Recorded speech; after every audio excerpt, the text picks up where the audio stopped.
بسم اللہ الرحمن الرحیم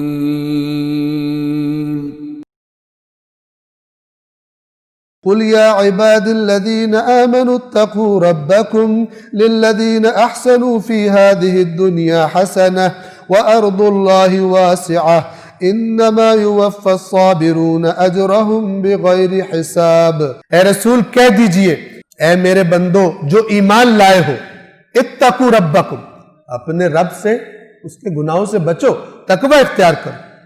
جن لوگوں نے اس دنیا میں اچھے کام کیے ان کے لیے بھلائی ہے، اور اللہ کی زمین بہت وسیع ہے، یقیناً بے شمار ثواب تو صرف صبر کرنے والوں کو ملے گا۔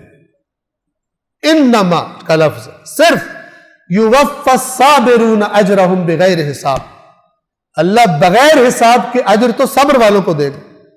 یہ صبر سے مراد کیا حدیث ہے، امام جعفر صادق یہ حدیث نقل کرتے ہیں رسول اللہ صلی اللہ علیہ وآلہ وسلم سے، فرماتے ہیں کچھ لوگوں کا حساب ایسے ہوگا جیسے حساب ہوا ہی نہیں، بغیر حساب، اور اللہ انہیں پر عطا کرے گا، وہ اڑ کے جنت میں چلے جائیں گے۔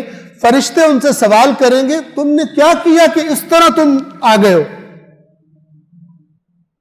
تو وہ کہیں گے کہ ہم جب تنہائی میں ہوتے تھے تب بھی ہم خدا سے حیا کرتے تھے،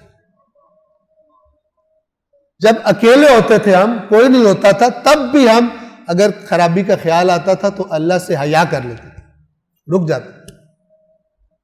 یہ صبر ہے۔ اور جو اللہ نے ہمیں حلال عطا کیا تھا اس پر ہم قناعت کر لیتے تھے، حرام کی طرف نہیں جاتے۔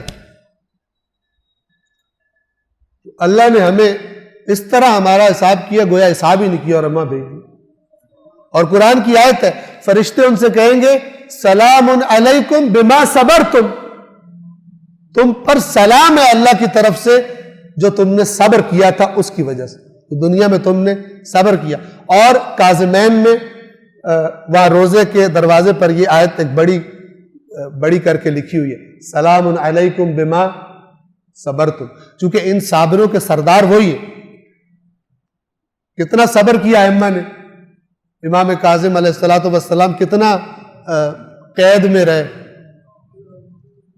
اور اس نے ایک اچھی جگہ پہ کہا، ایک نرم آیا داروغہ اس قید خانے کا، اور اس نے ایک نسبتاً کھلی جگہ دے دی، لیکن وہاں پہ گانے کی آواز آتی تھی، گانے والی عورت کی، اور امام نے اسے فرمایا کہ وہ تنگ کوٹھڑی مجھے زیادہ بہتر تھی، یہ آواز مجھے زیادہ تکلیف دیتی ہے۔ آج ائمہ کی مجلسیں بھی سن رہے ہیں اور ڈانسر بھی بہترین بنے ہوئے، موسیقی کے بھی دل دادا ہیں۔ اے ایمان والو، وہ کیوں کہتے ہو جو کرتے نہیں ہو؟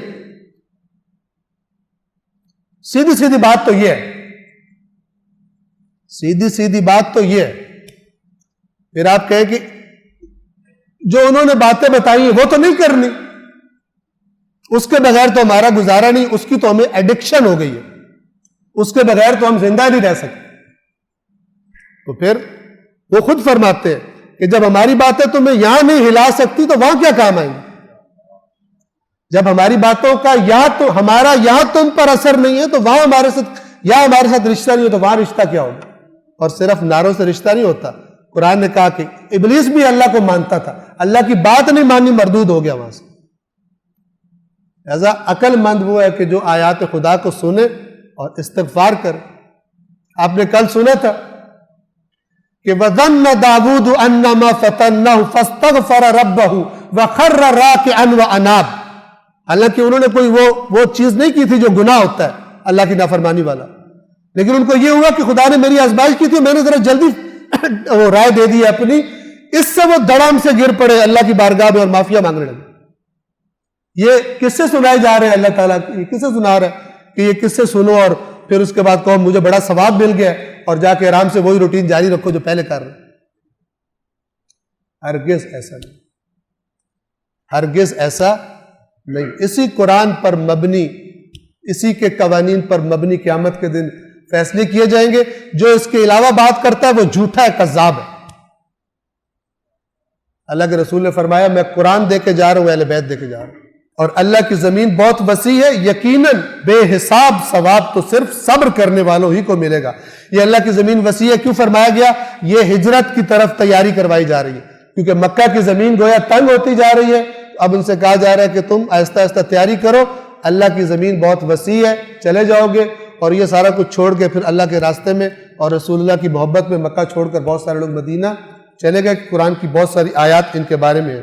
صدق اللہ العلی العظیم۔